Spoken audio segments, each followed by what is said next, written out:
Comme le titre l'indique, je suis une infirmière qui travaille de nuit aux urgences. Pendant mon temps ici, j'ai vu des choses assez horribles. Cela fait seulement 1 an que je fais ce travail et, honnêtement, je suis surprise d'avoir tenu aussi longtemps. Je suppose que la plupart du temps, c'est plutôt gratifying. Vous savez, sauver des gens, surtout des enfants. Mais certaines des choses que je vais vous raconter, malgré leur apparence irréaliste, suffisent à l'emporter sur ce sentiment d'accomplissement, assez pour que n'importe qui veuille arrêter pour de bon. Je suis habitué maintenant. De plus, je n'ai rencontré que des cas plus légers par rapport à mes collègues, mais un certain événement récent m'a fait remettre en question ma position. Alors, Air No Sleep, je vous demande de m'aider à comprendre ce qui se passe ici. L'une des premières choses que j'ai vécues au travail était plus bizarre qu'effrayante. Ce n'était pas une vieille femme, mais sa stature robuste et imposante, avec quelques rides ici et là, laissait entendre quelques années d'abus de substances légales non saines. Elle est venue en se plaignant de fourmillements sur tout le corps. Elle disait « ça ne fait pas trop mal, mais je ne peux pas bouger ». « Ed, il y a de l'électricité statique en moi. » Bien sûr, j'ai immédiatement pensé qu'elle avait un AVC. Engourdissement, picotement et incapacité à communiquer correctement en étaient des signes. Un groupe de médecins plus expérimentés est venu faire des examens. Quelques jours plus tard, j'ai entendu dire par une des infirmières que la femme était décédée, mais pas d'un AVC. Elle était morte d'une défaillance organique, parce que tous ses organes étaient aussi vieux que ceux d'une personne extrêmement âgée. Comme si quelqu'un avait mis les organes internes d'une nonagénaire dans une femme de 30 ans. Nous parlons de chaque organe. L'infirmière pensait que la sensation de statique que la femme essayait d'expliquer ressemblait à une sensation de vieillissement accéléré, comme les douleurs de croissance. J'ai ri, mais cela m'a quand même perturbé. Cette femme était en bonne santé, sans antécédent de consommation de drogue, d'alcoolisme ou de tabagisme. Rien de ce qu'il pouvait trouver, malgré son apparence extérieure. C'était tout simplement inexplicable, mais c'est la médecine pour vous. Je trouvais étrange qu'elle ne semble pas avoir de famille, mais c'est une tendance récurrente dans ces expériences inexplicables. Aucun des patients n'a jamais de famille. Après cela, les choses sont devenues plus effrayantes, plus étranges. Un homme est venu, saignant des 2 orbites, sans yeux, mais se plaignant de douleurs à l'estomac. Évidemment, tout le monde de l'équipe de nuit était plus préoccupé par l'arrêt du saignement de ses orbites vides. Et quand je dis saigner, je veux dire que ce gars allait absolument mourir d'hémorragie si nous ne l'arrêtions pas. Il ne semblait vraiment pas se soucier de ses yeux, ou ne pas le remarquer. Et au lieu de cela, il perdait la tête à cause de la douleur dans son estomac, et nous devions le sortir de lui. Je me souviens de l'urgence dans nos voix, lui disant que nous allions régler son estomac une fois que nous aurions arrêté le saignement. Il a commencé à devenir agressif, et il a été retenu et emmené dans une salle vide, et la responsabilité de garder ce type en vie n'était plus entre mes mains. Une de mes collègues, nous l'appellerons A, est sortie de cette salle environ 45 minutes plus tard, pâle comme un linge, et a juste dit une des phrases les plus horrifiantes que j'avais entendues à ce moment-là. Ses yeux, ils étaient dans son estomac. Quand elle s'est enfin calmée, je lui ai demandé ce qui s'était exactement passé là-dedans. Apparemment, le gars est devenu totalement fou et s'est simplement arraché le torse avec ses mains nues, déchirant sa chair et rompant son estomac. Il est mort presque instantanément. Un des médecins, je ne dirai pas qui parce qu'il pourrait avoir de gros ennuis avec cela, par curiosité, a regardé dans l'estomac et a trouvé les yeux du gars nageant là-dedans. Ce fou avait mangé ses propres yeux. A n'a pas quitté, mais quelques autres infirmières l'ont fait. Comme toujours, le patient n'avait pas de famille. Je pense que je devrais mentionner que je ne travaille pas dans une grande ville. Je travaille dans l'un de ces hôpitaux situés au milieu de 3 petites villes et nous sommes très au milieu de nulle part. Nous ne sommes pas exactement le service d'urgence le plus occupé, mais nous recevons une part équitable de personnes qui ont des accidents sur les routes et donc nous recevons des patients de tout l'état. Presque chacun de ces patients, histoire d'horreur, semble venir de nulle part. Nous mettons leur nom dans une base de données et rien n'apparaît. Les noms qu'ils nous donnent ne mènent nulle part. Les gens des villes ne les connaissent pas lorsque leurs nécrologies apparaissent dans le journal et les ambulances ne les amènent jamais à l'hôpital. C'est comme s'ils sortaient directement de la forêt dense pour venir ici. A m'a raconté une autre histoire sur un patient qui l'a vraiment effrayé. Je vais la transcrire à partir de l'enregistrement vocal que j'ai réussi à prendre. Je crois qu'il est plus facile de montrer l'expérience brute de cette façon. Alors, il est environ 3 heures du matin, et cette femme entre avec une flèche en plein dans le cou. Évidemment, Je fais des vérifications sur elle pour voir comment diable elle peut marcher avec une flèche à travers le cou. Comment elle agit littéralement comme si de rien n'était. Mais elle ne parle pas, elle me sourit juste. Tous ces autres médecins se précipitent pour essayer de comprendre quoi faire, mais elle reste immobile, me regardant et souriant. Elle s'appelait Mademoiselle Hoare. Non supprimée pour des raisons de confidentialité, je ne peux pas discuter des informations des patients. Et elle avait 37 ans et était extrêmement grande comme une joueuse de basket, ce qui me mettait encore plus mal à l'aise. De nulle part, en me regardant droit dans les yeux, elle retire simplement cette flèche de son cou et son cou se casse et elle tombe par terre, toujours souriante. Il n'y avait pas de sang, comme si la flèche était un support intégré pour son cou et l'enlever le brisait. Je ne peux tout simplement pas sortir son sourire de ma tête. C'était comme si elle me narguait, comme quelque chose qui n'était pas humain, comme si elle savait exactement comment me mettre mal à l'aise. C'est tout ce que j'ai pour l'instant. Mais je vais essayer de vous tenir au courant avec d'autres choses que j'entends ou que je me rappelle. J'étais de garde la nuit dernière et j'ai demandé à certains des autres infirmiers et médecins si quelqu'un avait déjà vécu quelque chose de bizarre. Les réponses étaient, faute d'un meilleur mot, troublantes. Un des infirmiers, appelons-le B, a dit quelque chose qui m'a vraiment marqué, parce que je n'y avais jamais vraiment réfléchi auparavant. Vous avez déjà vu où vont les corps ? Je lui ai demandé ce qu'il voulait dire par là, parce que, évidemment, les défunts seraient emmenés à la morgue. Ou du moins, c'est ce que je pensais. B avait été infirmier à l'hôpital depuis qu'il avait quitté l'université, donc il travaillait dans cet hôpital depuis longtemps. Et, à cause d'un coup de malchance, souvent pendant le quart de nuit, je vais transcrire son histoire à partir de l'enregistrement auquel il a consenti de participer. J'ai vu quelques-uns de ces personnages rampants venir ici. Je ne sais pas ce qu'ils sont. Ce ne sont pas des humains, c'est sûr. Il fit une pause et se déplaça inconfortablement sur son siège, regardant par la fenêtre de la salle de repos pour s'assurer que personne n'écoutait. Vous avez déjà remarqué comment leurs émotions semblent fausses, comme s'ils prétendaient être blessés et montrer de la douleur. C'est vrai pour la plupart. La plupart des récits de ces patients étranges ont indiqué la même chose, manque de véritable émotion. Une fois, un petit garçon est entré, environ 9 ans. Il avait l'air complètement bien pour moi, donc je suppose qu'il est perdu, parce qu'aucun adulte ne l'accompagne. C'est juste lui, seul, en pleine nuit. Je lui pose toutes ces questions. Vous savez, si quelque chose fait mal, où est ta maman et ton papa, etc. Ce gamin me regarde simplement avec ses yeux morts. B tousse, essayant clairement de reprendre sa composure. Il ouvre la bouche, et cette énorme rivière d'eau tombe de sa bouche. Et elle continue de couler jusqu'à ce que tout le sol soit couvert et continue encore et encore. Pendant tout ce temps, il me regarde vide, comme un poisson mort. Quand l'eau s'arrête, il s'effondre et meurt. Ce gamin avait assez d'eau en lui pour noyer 2 chevaux, je vous jure. Pourtant, il est entré dans l'hôpital et il marchait normalement, juste un peu humide. Alors nous le nettoyons et je m'apprête à le monter dans l'ascenseur du personnel jusqu'à la morgue. Mais un médecin senior m'arrête et me dit que nous envoyons ceux-là seuls. Il a dit que nous ne laissons pas les infirmiers ou les médecins être seuls avec les patients morts étranges qui viennent pendant le quart de nuit. Ceux qui n'ont pas de nom, ou s'ils en ont, ne peuvent être retrouvés.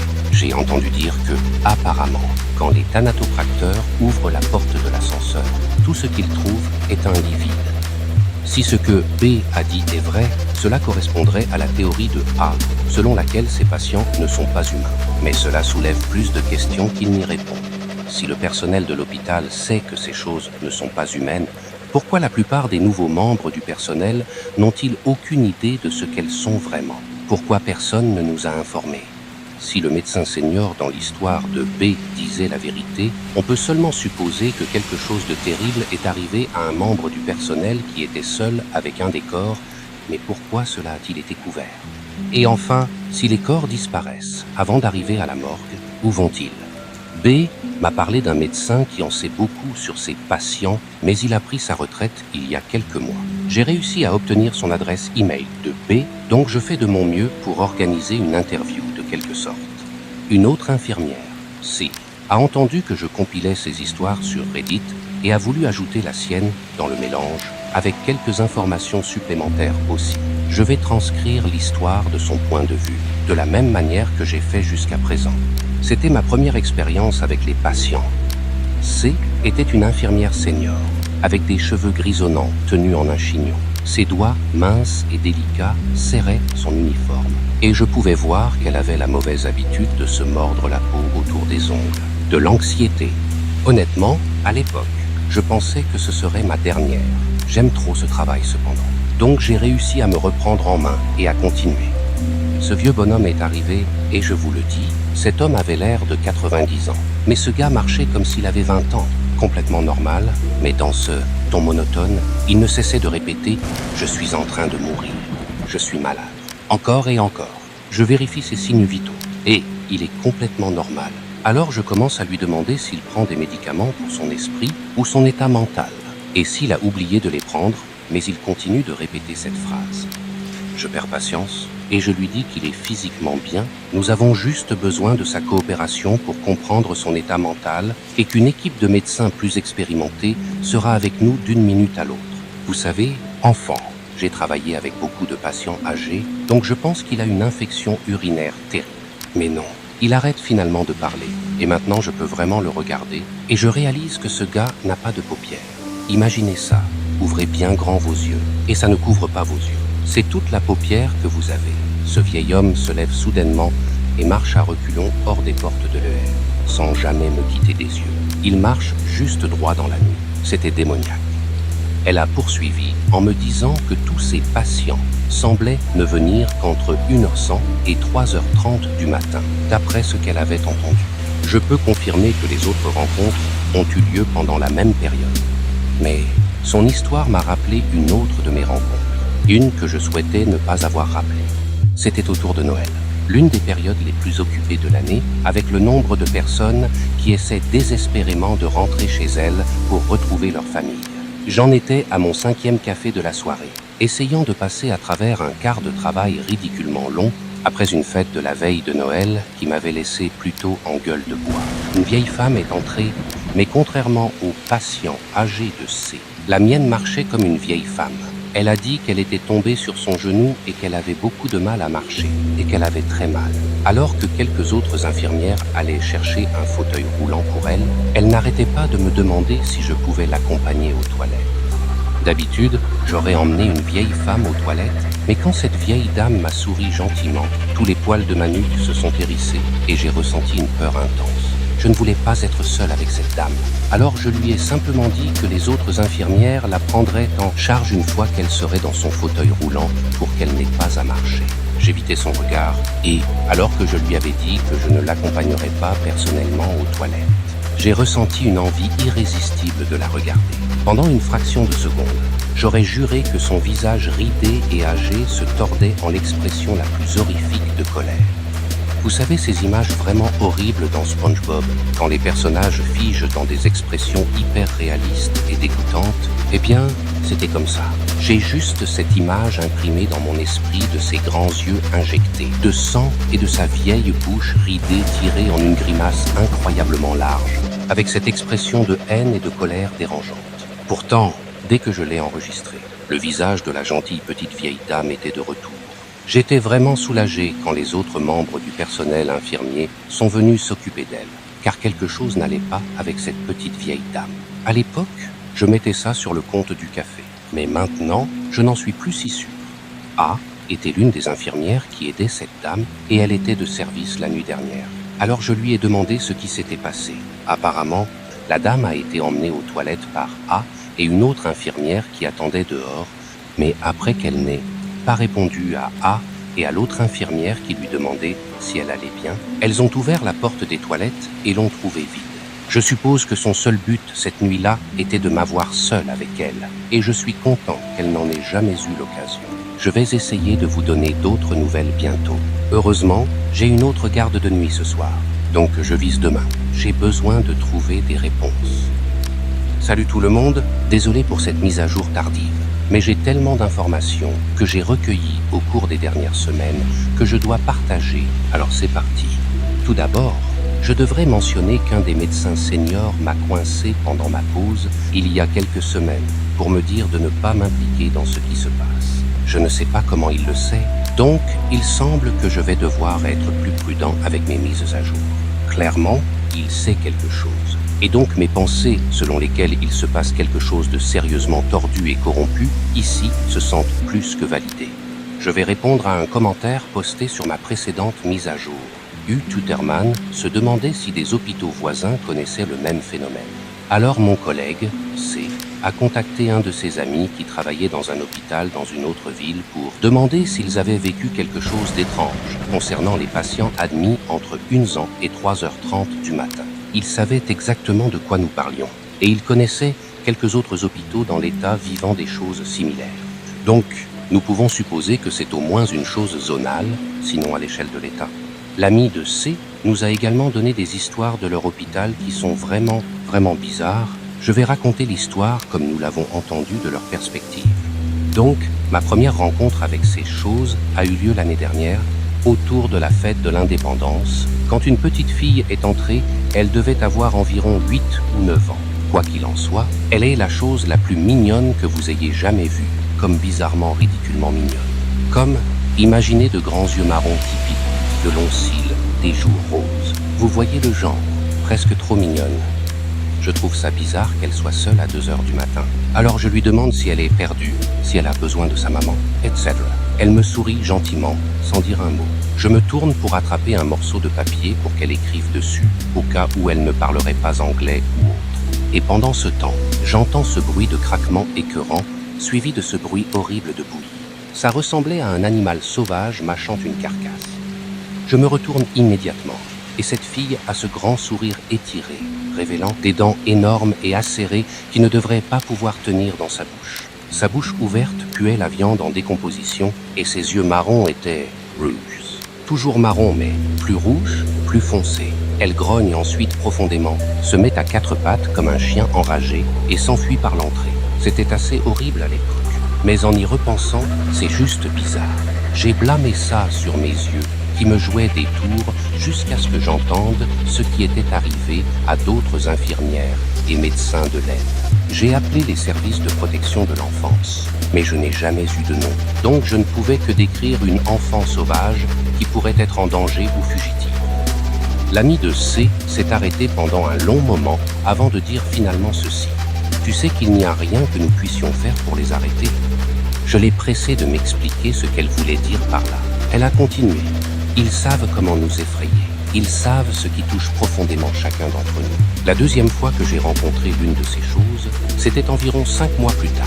Ma mère venait de mourir soudainement et j'étais vraiment perturbé par ça. Je suis chrétienne, alors j'ai trouvé la plupart de mon réconfort en croyant qu'elle était heureuse au ciel, veillant sur moi en paix. L'ami de C a commencé à pleurer doucement au téléphone. C et moi lui avons dit qu'elle n'avait pas besoin de continuer, si cela la mettait trop mal à l'aise de partager, mais elle a persisté et a continué. Il est environ 1h45 du matin, et cette très belle femme entre en titubant. Elle était un vrai désordre. Ses jambes toutes tordues et une de ses épaules était clairement disloquée. Je me précipite pour l'aider et commence à lui demander ce qui s'est passé et j'essaie de remettre ses os cassés en place avant que cela coupe son approvisionnement en sang. La femme me regarde et elle ressemble exactement à ma mère quand elle était plus jeune. Le même nez retroussé, les cheveux foncés, presque comme si elle pouvait être la cousine de ma mère ou quelque chose. Elle hurle soudainement « C'est mon enfer !» Nom de l'ami de C et s'effondre. Je commence à pleurer parce que quelle que soit cette chose, elle m'a dit que la seule chose qui m'avait gardé d'aplomb après la mort de ma mère était complètement fausse et que ma pauvre mère revivait sa mort douloureuse encore et encore. Elle était morte dans un accident de voiture, tous ses membres brisés à l'impact. Je ne pense pas que ma mère souffre vraiment en enfer. C'était une bonne chrétienne qui a vécu une bonne vie. Ce que je pense, c'est que quelle que soit cette chose, elle savait exactement comment me détruire. Elle savait exactement comment me remplir de terreur. Quelque chose qui peut connaître tes peurs les plus profondes comme ça, te rendre vulnérable comme ça, n'est pas quelque chose que nous pouvons éliminer. Alors maintenant, nous savons que d'une manière ou d'une autre, ces choses connaissent nos peurs, ce qui nous met mal à l'aise, ou comment nous atteindre. J'écris juste mes pensées, mais je me demande si, disons, l'ami de C a raison, que ces choses savent ce qui nous dérange. Si cela signifie qu'elles en savent plus sur nous que nous n'en savons sur elles, si elles nous ont observés sans que nous nous en rendions compte. J'ai finalement réussi à contacter ce médecin retraité, celui dont B m'avait parlé. nous nous sommes rencontrés dans un café pour discuter des problèmes en privé. Je l'appellerai docteur D dorénavant pour des raisons de confidentialité. J'ai demandé au docteur D d'abord s'il avait eu des expériences avec les patients. Voici ce qu'il avait à dire. Quand j'ai commencé ce travail, tout allait bien. Nous n'avions jamais eu de problème avec ces choses avant le début des années 2000. Autour de 2002, je pense. J'avais environ 45 ans à l'époque. Donc j'avais déjà vu beaucoup de choses assez horribles. Juste les typiques accidents de la route atroces dont vous devez probablement savoir quelque chose. Il verse un Jack Daniels miniature dans son café. Il y a eu cette voix. Cela m'a vraiment choqué. Vers 2003, au printemps. Ce n'était pas une période particulièrement chargée de l'année. Et c'est la meilleure façon dont je peux le dire. Choc. Une jeune femme est entrée à 3 heures du matin. Elle semblait bien, peut-être un peu grognon au pire, mais bien. Je lui demande ce qui ne va pas, et elle affirme que sa tête tourne. Je lui demande ce qu'elle entend par là, et elle répète la phrase « Ma tête tourne, docteur ». J'essaye de lui mettre un thermomètre dans la bouche, et son visage passe à une expression de pure joie. Ce sourire écœurant est collé sur son visage, et son cou commence à tourner à 360 degrés, comme si elle était une sorte de hibou, et elle tombe morte. Je suis seul dans cette salle d'examen avec elle, et j'ai cette sensation écrasante de peur face au corps, comme si je ne voulais pas le toucher, m'en approcher. Je sais qu'en tant que médecin, je devrais vérifier son pouls, mais le cou tordu de cette femme et son visage souriant étaient juste tellement mauvais.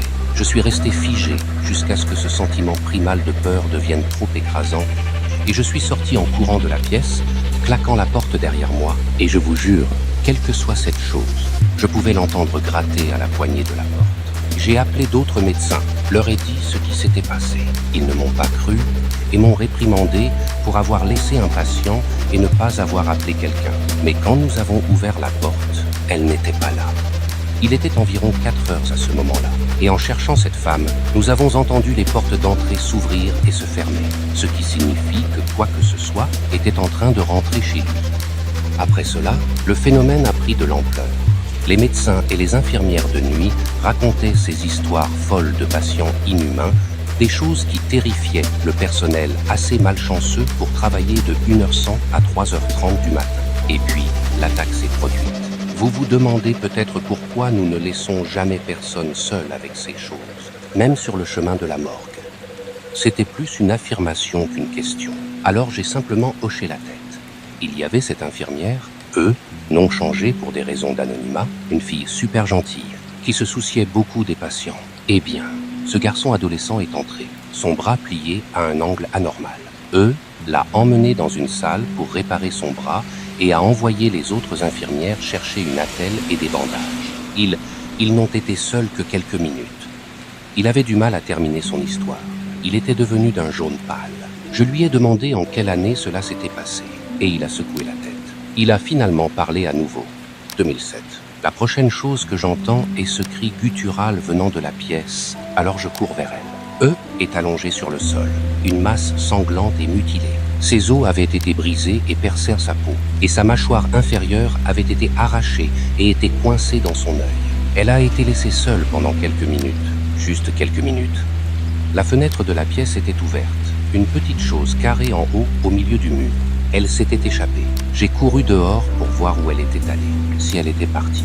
Je la vois, cette figure courant vers les bois. Ce n'était plus un adolescent, mais une chose humanoïde, nue et grotesque.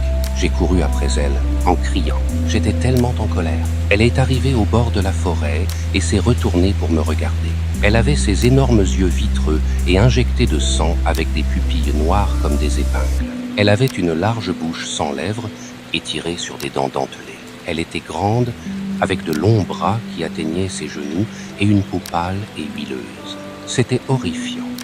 Et puis, elle a souri, ce grand sourire horrifiant, sa peau se craquant alors qu'elle se tirait vers le haut, au coin placé de chaque côté de sa mâchoire. Je les ai vus, je les ai tous vus derrière elle. Des ombres humanoïdes se tenant juste derrière la lisière des arbres, des milliers jonchant les bois entourant l'hôpital. Et puis elle a marché dans les ombres et ils ont disparu. Il y en a tellement, les mouse curtains. Ils vivent dans les forêts, les bois, les ombres. Ils prétendent être comme nous piéger. Ils veulent nous tuer, nous faire du mal. C'est un jeu pour eux, un frisson. C'est pourquoi je suis parti. Vous ne pouvez pas les arrêter. Aucun de nous ne peut. C'était il y a quelques années maintenant. J'y pense tous les jours. Parfois, je pense que je peux encore les voir, se cacher, attendant que je cède à la curiosité et que je me promène dans ces bois. J'ai peur que je puisse le faire. J'étais choqué. Je ne savais pas quoi dire de plus au docteur. Et alors je lui ai dit au revoir. C'était beaucoup plus grand que je ne le pensais quand j'ai commencé à écrire à ce sujet. J'étais hésitant quant à ses réponses. Cependant, les choses que j'avais vécues n'étaient jamais à la hauteur de ce qu'il avait dit. Et, pour être honnête, voir un homme âgé, dont le corps avait longtemps été soumis à des années d'abus, d'alcool, parler de choses aussi extravagantes, m'a rendu un peu sceptique quant à ses paroles. Pourtant, il y avait quelque chose de troublant dans ses yeux. Il était traumatisé. Le docteur D m'a dit de ne plus le contacter, qu'il en avait assez vu. Cela fait 18 ans depuis le premier incident que j'ai pu découvrir. 13 ans, depuis le seul décès, si l'on peut prendre les paroles du docteur pour argent comptant. Je ne suis pas un grand adepte des théories du complot, donc je ne veux pas me laisser emporter et supposer qu'il y a une grande dissimulation. Mais avec tout ce que j'ai collecté jusqu'à présent, je ne peux m'empêcher de penser qu'il se passe quelque chose de louche. Bien sûr, il y a toujours la possibilité que les gens exagèrent leurs expériences, de l'hyperbole pour le plaisir de raconter des histoires. Mais je fais confiance à mes collègues. Je ne pense pas qu'il y ait de la fumée sans feu, pour ainsi dire. Salut Reddit, ça fait 4 ans. J'ai beaucoup de choses à expliquer. Vous vous demandez sûrement où j'étais, ce qui s'est passé, etc. Je m'excuse de ne pas vous avoir mis à jour. Mais je ne pouvais tout simplement pas. J'étais prêt à quitter mon travail. Quelque chose d'inquiétant s'est passé. Je vais vous expliquer plus en détail dans un instant, mais disons simplement que cela m'avait tellement troublé que j'avais enfin décidé d'arrêter de jouer au détective et de trouver un emploi de barista à la place, le même travail que j'avais en parallèle à l'université. J'allais partir et repartir de zéro, en oubliant que j'avais jamais écrit sur ces choses, les effacer complètement de ma mémoire, agir comme si ça n'était jamais arrivé, mais je ne pouvais pas, je n'en avais pas le droit. C'était seulement quelques semaines après mon dernier poste que j'en ai vu un autre. Un jeune homme, de mon âge, je n'ai pas réalisé qu'il était l'un d'entre eux au début. Il est entré normalement, enfin, aussi normalement que quelqu'un avec une blessure à la tête saignante pourrait le faire. Pour digresser, il semblait humain, une personne. Il tenait un gant de moto contre sa tête alors que le sang aveuglait son œil gauche et il tenait son casque dans le creux de son autre bras libre. Je me suis précipité vers lui, demandant à une autre infirmière de prendre une chaise roulante. Il parlait bien que d'une voix secouée, et m'a raconté comment sa moto avait heurté une bosse sur la route et qu'il avait fait une mauvaise chute, frappé sa tête. Je lui ai demandé son nom, et il a dit qu'il s'appelait Adam. Je sais que je n'avais pas donné d'informations sur les patients auparavant, mais je ne pense pas pouvoir vraiment le classer comme un patient. Et pour être tout à fait honnête, je m'en fiche maintenant. Il avait demandé de l'eau et j'ai obtempéré, remplissant un gobelet en papier alors qu'il s'asseyait dans la chaise roulante, l'autre infirmière partant chercher des papiers. Je lui ai tendu son gobelet et alors que je plongeais ma main dans ma poche pour attraper mon beeper, il m'a attrapé la poitrine. Je suis un homme, donc il n'y avait même pas grand-chose à attraper, mais d'une manière ou d'une autre. Il avait enfoncé ses ongles dans mon pectoral gauche, juste assez pour me tirer en avant. J'ai ouvert la bouche pour crier de douleur. Mais il a enfoncé son gant dans ma bouche et m'a forcé à le regarder dans les yeux. Il n'était plus bleu, mais d'un noir profond et vide, les pupilles dilatées à un degré inquiétant. Et d'une voix rauque, plurielle, il a dit « Ne cherche pas des choses dont tu ne veux pas connaître la réponse. Tu n'es qu'un pion dans leur jeu. » Je l'ai juste regardé, abasourdi. Sa voix s'était transformée en une multitude de voix, toutes luttant pour être entendues, être les plus fortes. Il avait une moue malveillante sur le visage. Mais la façon dont ses sourcils étaient froncés, cela ressemblait plus à un avertissement sévère qu'à quelque chose cherchant vraiment à me faire plus de mal que ce qu'ils avaient déjà fait. Comme s'il essayait d'imiter un parent déçu, mais ne savait pas comment ajuster ses traits correctement. Rage et inquiétude, et confusion, et mépris, fusionnant en un flou étrange d'émotions, et je continuais à le regarder, jusqu'à ce que la gravité de la situation prenne le dessus. J'ai crié à l'aide. Heureusement, c'était une nuit extrêmement calme, donc lui, l'autre infirmière, et moi étions les seuls dans le hall. Il a retiré ses ongles de ma poitrine et s'est levé, me dominant. Il était soudainement beaucoup plus grand que ce que j'avais enregistré en entrant, et il est sorti vers les portes coulissantes de l'entrée. Il s'est arrêté, s'est retourné pour nous regarder, l'autre infirmière et moi, qui s'inquiétait maintenant des plaies de perforation qui fuyaient de ma poitrine et s'infiltraient dans ma tenue et a soudainement lancé son casque à une vitesse presque surhumaine vers le bureau d'accueil du hall, brisant le verre et faisant tomber l'ordinateur par terre. L'autre infirmière a crié de peur, et tout ce que je pouvais faire était de regarder, horrifié, alors qu'il me lançait un regard d'avertissement avant de disparaître dans la nuit. C'était suffisant pour me décider à remettre ma lettre de démission le lendemain. J'avais vu de mes propres yeux la puissance de ces choses. S'il avait décidé de lancer ma tête dans le verre au lieu de son casque, je serais réduit en bouillie. Il n'y avait pas assez de curiosité à satisfaire qui pourrait surpasser mon désir de vivre une vie décente. Alors, j'avais décidé que ma super aventure de chasse aux monstres était terminée. Mais je n'avais pas le droit de partir. Lorsque j'ai remis ma lettre de démission le lendemain au médecin-chef, il m'a conduit dans son bureau. Il m'a dit qu'il devait passer quelques appels pour discuter du processus de résiliation et j'ai obtempéré. Puis, il m'a enfermé dans son bureau. J'ai commencé à paniquer, essayant d'utiliser mon beeper pour que A ou B me répondent et viennent me chercher. Personne n'est venu.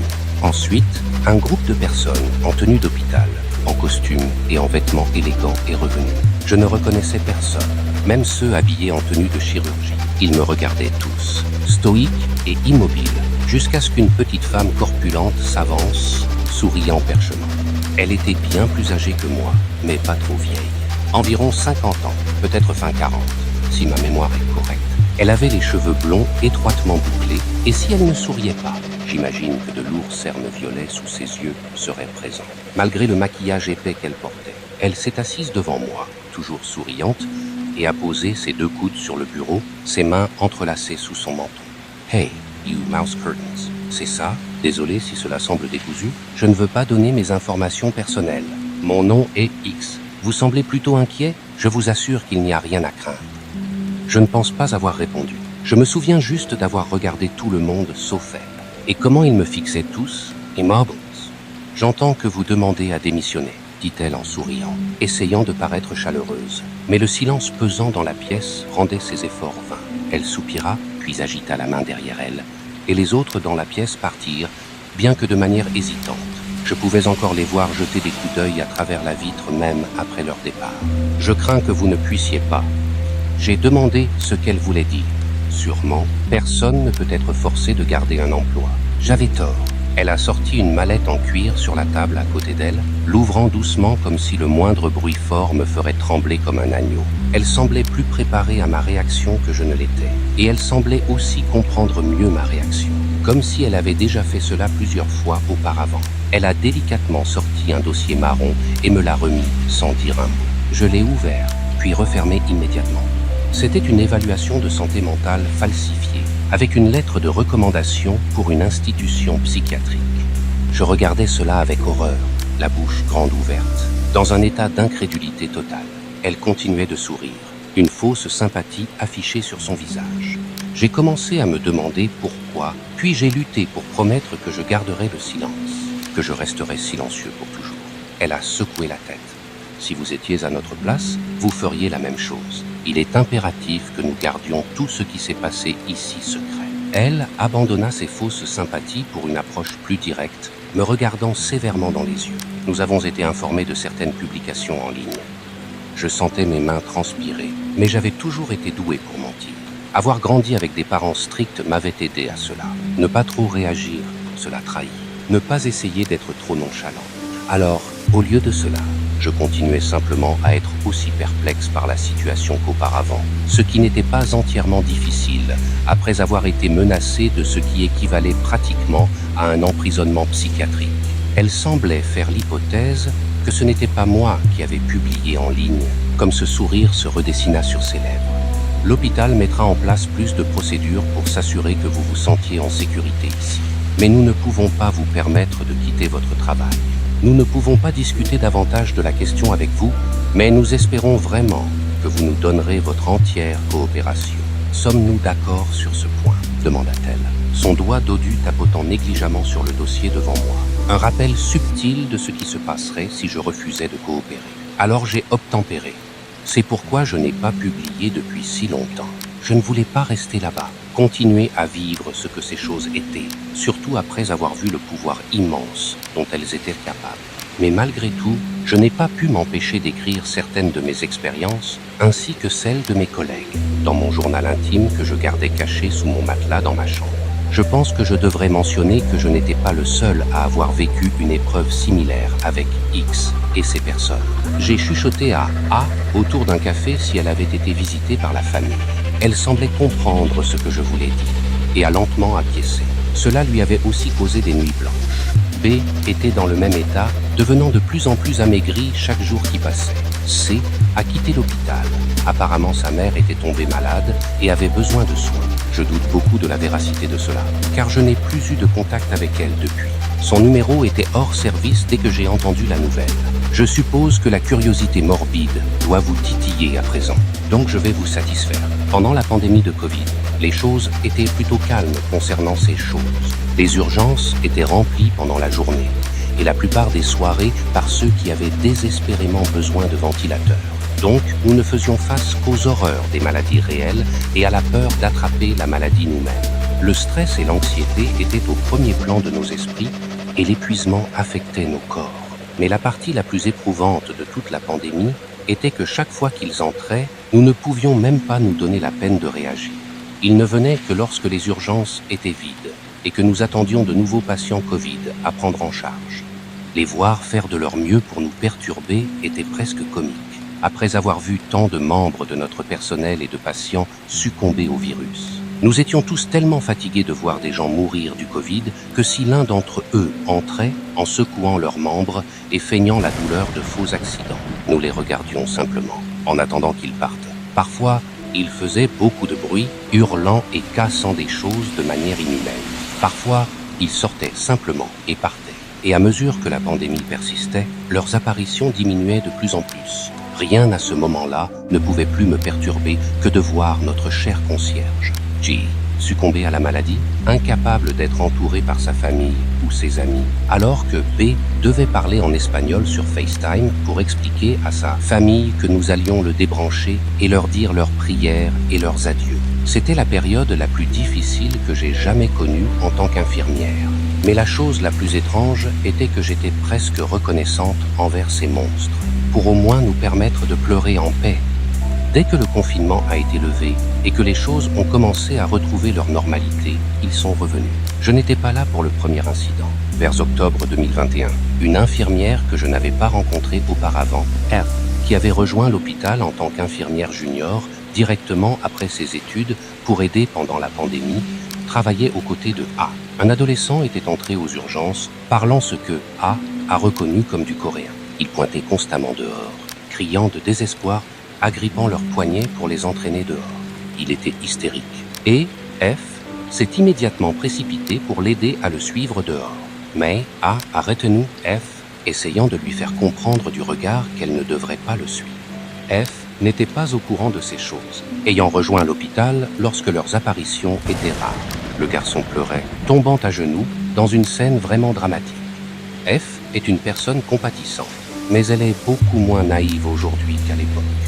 A sorti son téléphone, que nous étions récemment autorisés à garder pendant les quarts de nuit des urgences et à utiliser un traducteur vocal pour traduire ce que disait le garçon. Elle aurait pu se le traduire elle-même, mais elle ne voulait pas mettre en colère le garçon, la chose. Je n'entrerai pas dans les détails parce que c'était assez horrible, d'après ce que j'avais entendu, mais pour le dire franchement. Le garçon a crié à plusieurs reprises des insultes misogynes et a déclaré qu'il tuerait tous ses enfants. Quand F l'a lu, elle a pleuré. Une fois qu'ils ont relevé les yeux, le garçon leur a simplement souri fièrement. Il a fait une révérence comme s'il les remerciait d'avoir regardé sa performance. Puis est sorti par les portes coulissantes de l'entrée principale.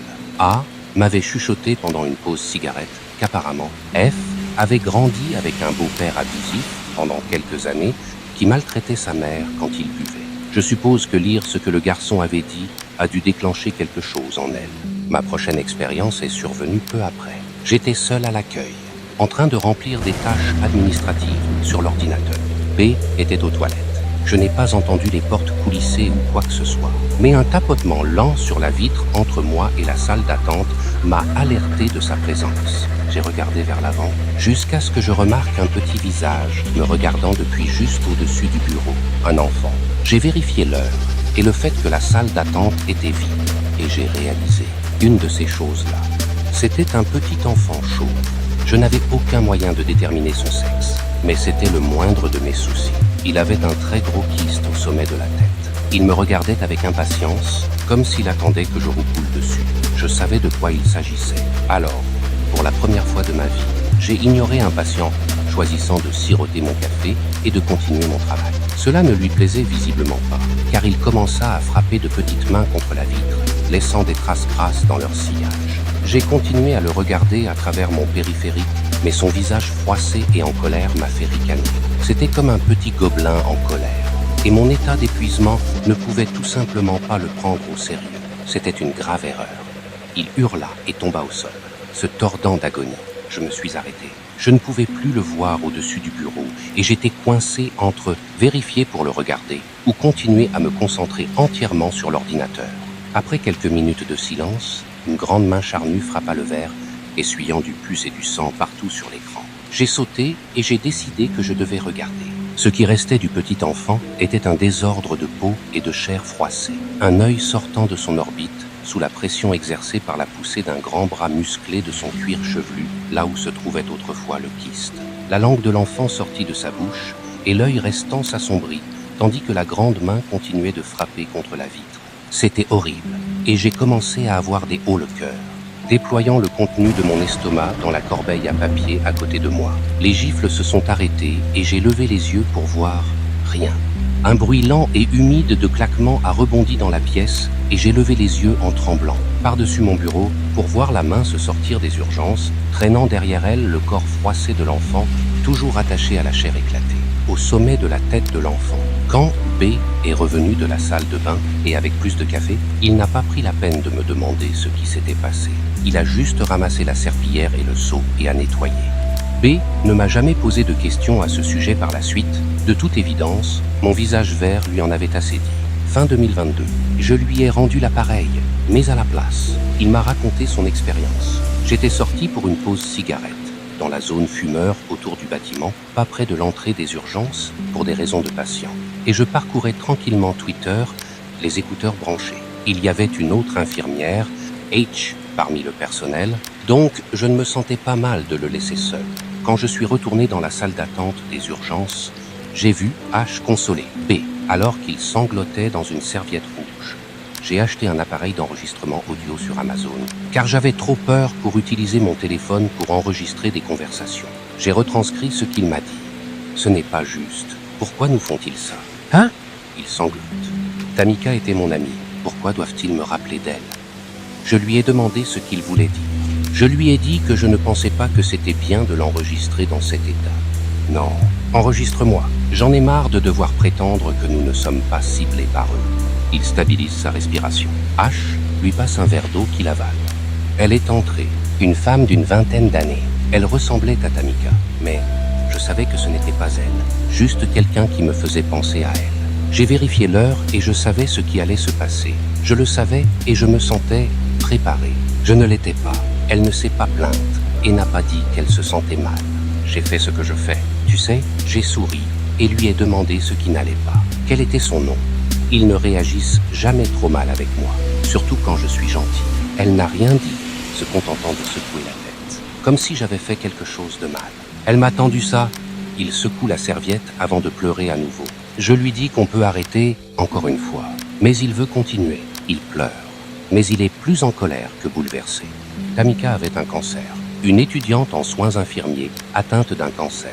Quelle ironie, il se moque amèrement. Lorsqu'elle est tombée trop malade, elle a dû abandonner ses études et rentrer chez elle. Je suis allé lui rendre visite lorsqu'elle était en soins palliatifs. Elle avait cette serviette rouge et elle m'a demandé d'essuyer la sueur de son front. Mais je ne pouvais pas. Je ne pouvais pas parce que je ne supportais pas à quel point cette fille courageuse et puissante était devenue malade. À la place, j'ai juste pleuré et elle m'a réconforté, alors que c'était moi qui aurais dû la réconforter et et je n'ai pas réussi à me pardonner depuis. J'ai juré d'obtenir mon diplôme et de pouvoir faire pour les autres ce que je ne pourrais pas faire pour elles. Mais ce truc, cette chose doit me donner ça. Et puis partez sans rien dire. L'enregistrement s'arrête là. J'ai décidé de ne plus enregistrer. B a vécu une épreuve très traumatisante et je suis sûr que Tamika lui pardonne de ne pas pouvoir s'essuyer le front. Mais ces choses étaient capables d'un niveau d'horreur supplémentaire. Ils étaient capables de savoir ce qui nous culpabilise. Un concept psychologique dont je n'avais jamais entendu parler auparavant. Je sais qu'ils peuvent revisiter un traumatisme, comme on l'a vu avec l'ami de C et F, mais jamais de culpabilité. Ces choses, ces monstres, essayaient de nous détruire autant que possible. Plus que je n'aurais pu l'imaginer. Ce n'était pas seulement nos peurs qu'ils connaissaient, mais aussi notre psychisme. Guerre psychologique. A est devenue cynique.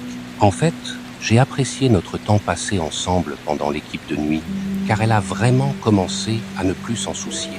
Elle faisait des blagues à gauche et à droite, tirant toujours le meilleur parti d'une mauvaise situation. Je suppose que j'aurais dû voir les signes. L'année dernière, elle et moi travaillions ensemble. Elle derrière le bureau et la vitre, et moi en service de café. Ou, comme nous l'avions appelé, service de fourrage.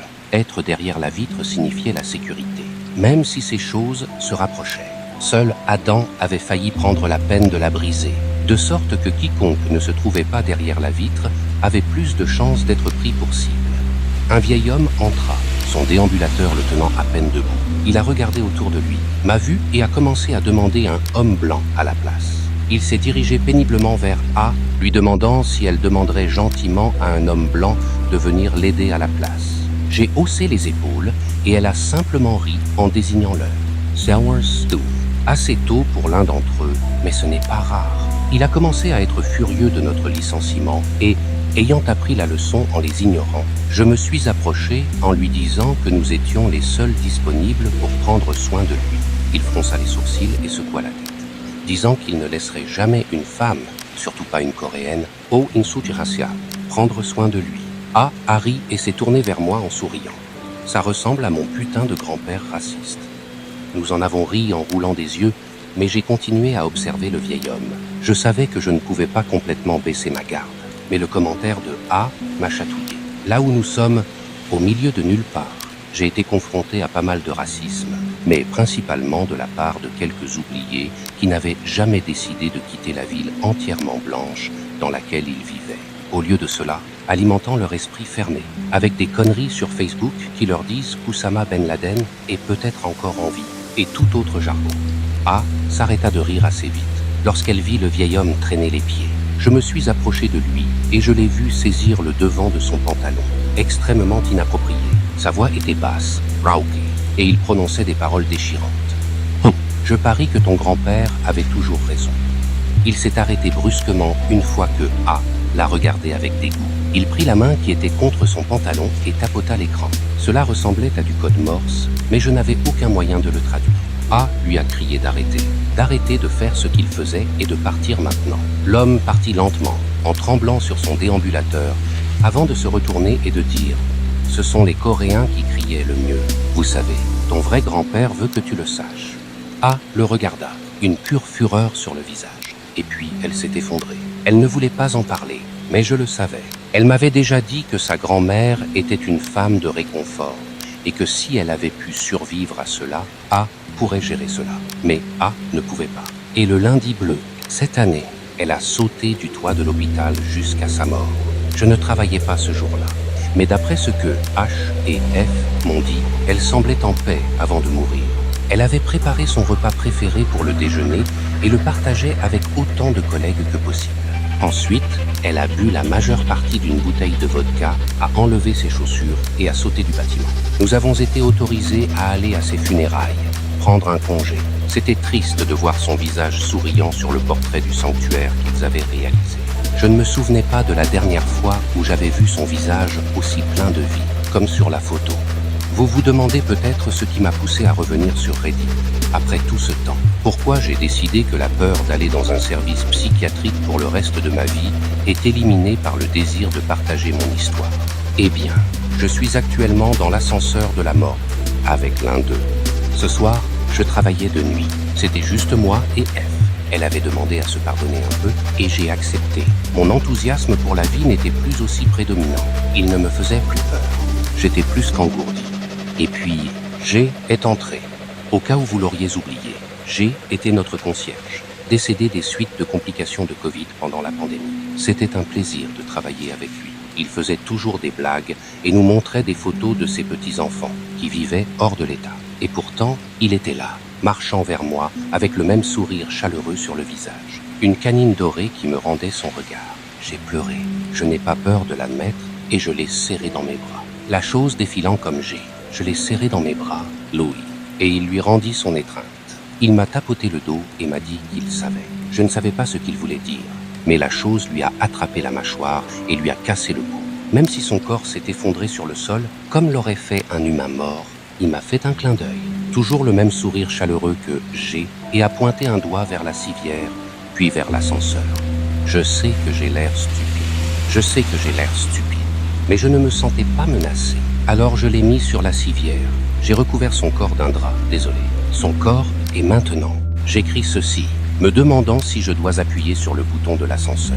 Il y a une raison pour laquelle nous ne sommes pas censés y aller, être seuls avec eux. Mais je me sens étrangement bien. Sûr. J'ai appuyé sur le bouton. J'ai besoin de savoir. Je vous tiendrai tous au courant dès que je pourrai.